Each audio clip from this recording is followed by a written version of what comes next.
한국 방산 수출의 기적. K2 흑표와 K9 자주포 이야기. 저는 2022년 7월 한국 방산업계에서 평생 잊을 수 없는 순간을 목격했습니다. 바로 현대로템이 폴란드와 K2 흑표 전차 1000대 수출 계약을 체결하는 역사적 현장에 있었죠. 그 전에 구독과 댓글은 다음 영상을 만드는 힘이 됩니다. 그날 아침 폴란드 모롱그 지역 군부대는 평소와 달리 긴장감이 감돌고 있었습니다. 저는 수출 담당 팀장으로서 이 순간을 위해 몇 년간 준비해왔지만 막상 그 순간이 되니 가슴이 뛰었습니다. 정말 우리가 해낼 수 있을까? 폴란드 측 협상 대표인 마리우시 국방차관이 회의실로 들어오는 모습을 보며 이런 생각이 들었죠. 그동안 한국은 방산 분야에서 수입국이었습니다. 이제 우리가 유럽의 강국에 우리 기술을 수출한다니 믿기지 않았어요. 회의실 분위기는 진지했습니다. 폴란드 측은 러시아 우크라이나 전쟁으로 인해 긴급히 전력 증강이 필요한 상황이었고 우리는 K2 흑표의 우수성을 증명해야 하는 중요한 기로에 서 있었습니다. 마리우시 차관이 말했습니다. 한국의 K2 흑표, 우리가 찾던 바로 그 전차입니다. 하지만 정말 약속한 성능을 발휘할 수 있겠습니까? 저는 자신감 있게 답했습니다.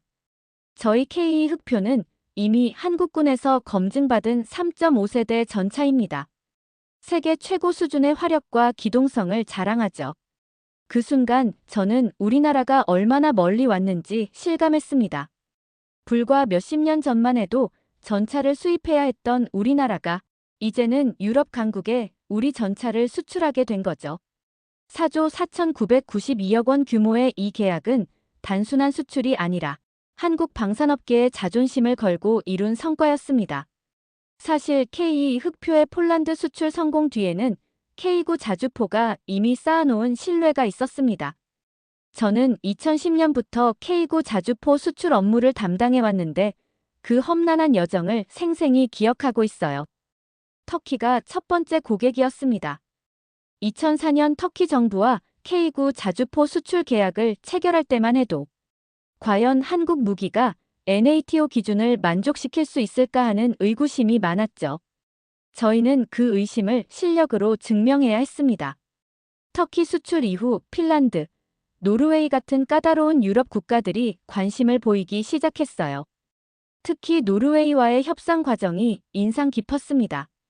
2017년 노르웨이 국방부에서 열린 회의에서 요한센 조달 담당관이 이렇게 말했습니다.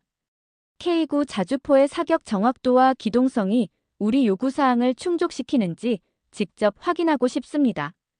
그래서 저희는 노르웨이군 관계자들을 한국으로 초청해 실사격 시연을 보여드렸죠. 경기도 포천의 로드리게스 사격장에서 열린 그 시연은 정말 완벽했습니다. K9 자주포가 40km 떨어진 목표물을 정확히 명중시키는 모습을 본 요한센 담당관의 표정이 바뀌었어요. 이 정도 성능이면 충분합니다.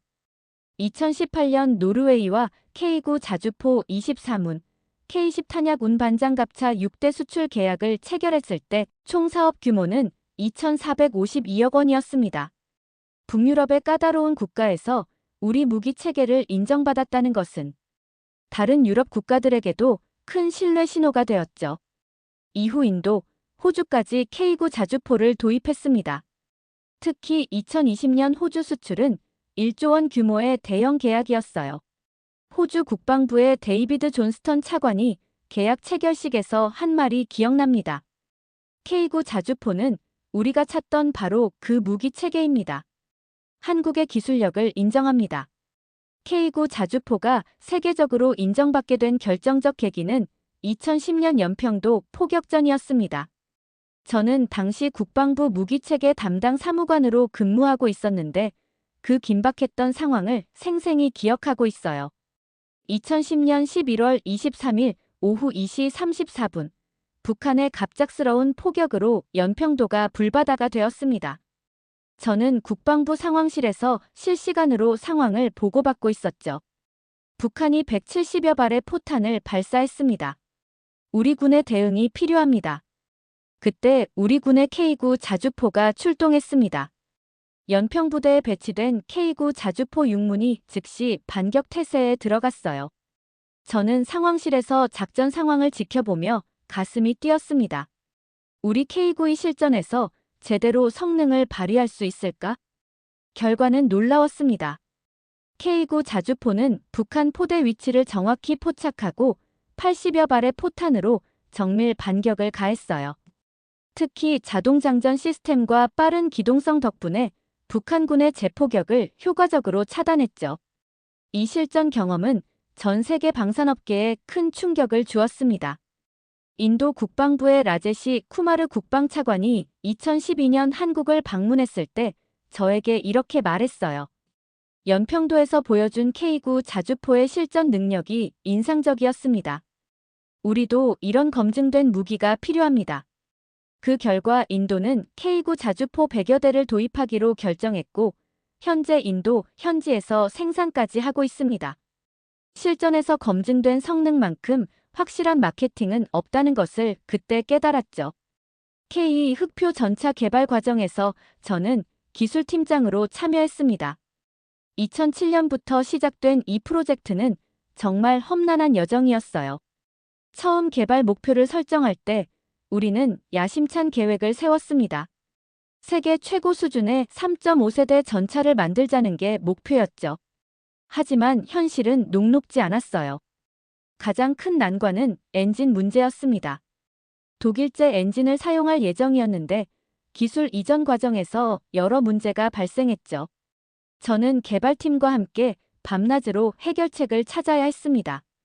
우리가 정말 이 기술을 완전히 습득할 수 있을까? 개발 과정에서 수없이 들었던 의문이었어요. 하지만 우리 기술진들의 집념은 대단했습니다. 두산 인프라코어의 엔진 기술팀과 협력해 국산화에 성공했죠. 화력 통제 시스템 개발도 큰 도전이었습니다. 한화 시스템에서 개발한 이 시스템은 세계 최초로 헌터 마이너스 킬러 기능을 구현했어요. 전차장이 목표물을 탐지하는 동시에 포수가 다른 목표물을 공격할 수 있는 혁신적인 기술이었죠. 2014년 첫 양산형 K 흑표가 완성되었을 때 저는 정말 감격스러웠습니다. 128강포의 위력, 55급경사 등판 능력, 최고 속도 70kmh의 기동성까지 모든 면에서 세계 최고 수준을 달성했으니까요. 특히 능동형 방어 시스템은 세계 최초로 전차에 적용된 기술이었습니다. 적의 대전차 미사일을 자동으로 요격하는 이 시스템을 개발할 때 우리는 정말 불가능해 보이는 도전에 맞서고 있었어요. K 흑표와 K9 자주포의 해외 진출 과정에서 저는 여러 나라의 다양한 문화와 요구사항을 경험했습니다. 각 나라마다 독특한 요구사항이 있었거든요. 오만 수출 과정이 특히 기억에 남습니다. 2021년 오만 국방부와 협상할 때 그들의 주요 관심사는 사막 환경에서의 성능이었어요. 오만의 국방차관 살림 알마이너스 무사피르가 이렇게 말했습니다. 우리 사막은 매우 혹독합니다. 모래 폭풍과 50도가 넘는 고온에서도 정상 작동할 수 있습니까? 저희는 이를 위해 특별한 사막형 K 전차를 개발했습니다. 냉각 시스템을 강화하고 모래 유입을 차단하는 필터 시스템을 추가했죠. 오만에서 실시한 혹독한 사막 시험을 통과한 후 그들의 신뢰를 얻을 수 있었습니다. 루마니아와의 협상도 흥미로웠어요. 2022년 부쿠레스트에서 열린 회의에서 루마니아 국방부의 바실레 딩쿠 차관이 제기한 질문이 인상적이었습니다. NATO 표준에 완벽히 부합하는지 확인하고 싶습니다. 저는 자신 있게 답변했죠. K 흑표는 이미 터키, 폴란드 등 NATO 회원국에서 운용되고 있습니다. NATO 표준화 협정을 완벽히 준수하고 있어요. 실제로 K 흑표는 NATO의 STANAG 4569 방호력 기준을 충족시키고 있었고 통신 체계도 NATO 표준에 맞춰 설계되어 있었습니다. 이런 호환성이 유럽 시장 진출의 핵심 요소였죠. 현재 K 흑표는 폴란드 1000대를 시작으로 추가 500대 계약도 협상 중이에요. 총 수출 규모가 20조 원을 넘어설 것으로 예상됩니다. 불과 10년 전만 해도 상상할 수 없었던 성과죠. 한국 방산의 급부상은 기존 방산 강국들에게 큰 충격을 주었습니다. 저는 2023년 파리 에어쇼에서 이를 직접 목격했어요. 독일 라인메탈의 아르민 파펜베르거 CEO와 우연히 마주쳤을 때 그가 한 말이 인상적이었습니다. 한국의 성장 속도가 놀랍습니다. 우리도 긴장하지 않을 수 없어요. 세계 최고의 방산 기업 CEO가 한국을 경쟁자로 인정하는 순간이었죠. 미국 제너럴 다이내믹스에서도 비슷한 반응을 보였어요. 2022년 워싱턴에서 열린 방산 컨퍼런스에서 그들의 임원이 저에게 이렇게 말했습니다. 한국의 가격 경쟁력과 기술력이 무서울 정도입니다. 우리도 대응책을 마련해야겠어요. 특히 러시아-우크라이나 전쟁이 발발한 후 유럽 국가들의 한국 무기에 대한 관심이 폭증했습니다. 기존에는 미국이나 독일 무기만 고려하던 국가들이 한국 제품을 적극적으로 검토하기 시작한 거죠. 체코 국방부의 야나 체르노호바 차관이 2023년 서울을 방문했을 때 한 말이 기억납니다. 우크라이나 전쟁을 통해 실전 성능이 입증된 무기의 중요성을 깨달았습니다. 한국 무기가 바로 그런 검증된 성능을 가지고 있어요. 이제 세계 방산 시장의 판도가 완전히 바뀌었습니다. 미국, 러시아, 유럽에 이어 한국이 제4의 방산 강국으로 부상한 거죠. 2022년 한국의 방산 수출액은 170억 달러를 기록해 세계 4위에 올랐어요. 하지만 성공만 있었던 건 아닙니다. 저는 수출 과정에서 여러 도전에 직면했어요. 가장 큰 문제는 생산 능력의 한계였습니다. 폴란드 K2 흑표 1000대, 호주 K9 자주포, 노르웨이 수출 등 주문이 몰리면서 생산 라인이 포화 상태가 되었죠. 현대로템의 생산팀장 김철수 상무가 고민을 토로했습니다. 이 모든 주문을 제때 납품하려면 생산 설비를 대폭 확충해야 합니다. 품질 관리도 큰 과제였어요. 대량 생산 과정에서 일부 부품의 품질 문제가 발생했고 이를 해결하기 위해 품질 관리 시스템을 전면 개편해야 했습니다. 또한 기술 유출 방지도 중요한 이슈였어요. 핵심 기술을 보호하면서도 고객국의 기술 이전 요구를 만족시켜야 하는 딜레마에 자주 직면했죠. 폴란드가 KEPL 현지 생산을 요구했을 때 어디까지 기술을 이전할지 결정하는 게 쉽지 않았어요. 인력 부족 문제도 심각했습니다. 갑작스런 수출 확대로 숙련된 기술자와 영업 인력이 부족해졌거든요. 한화 에어로스페이스의 인사팀장 박영애 상무가 이렇게 말했습니다. 방산 분야 전문 인력을 단기간에 양성하기는 어려워요. 장기적인 인재 육성 계획이 필요합니다. 이제 저희는 새로운 도전을 준비하고 있습니다. 차세대 전투기 KF-X, 차세대 구축함, 무인 전투 체계 등 첨단 무기 개발에 박차를 가하고 있어요. 특히 KF-X 프로젝트는 한국 방산업계의 새로운 이정표가 될 것입니다. 2022년 7월 첫 시험 비행에 성공한 KF-X는 이미 여러 국가의 관심을 받고 있어요. 인도네시아뿐만 아니라 중동, 동남아시아 국가들도 도입을 검토하고 있죠. 무인 전투 체계 개발도 활발합니다. 우크라이나 전쟁에서 드론의 중요성이 입증되면서 우리도 차세대 무인 항공기 개발에 전력을 다하고 있어요.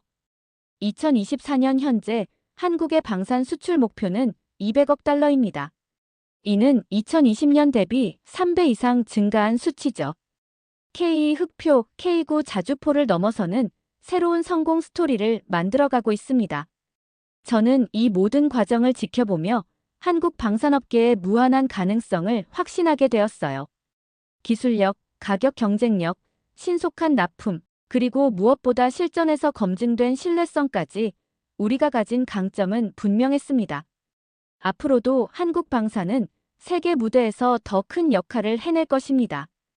K2 흑표와 K9 자주포가 보여준 것은 시작에 불과해요. 대한민국의 기술력과 도전 정신이 만들어낼 더 큰 기적을 기대해 주세요.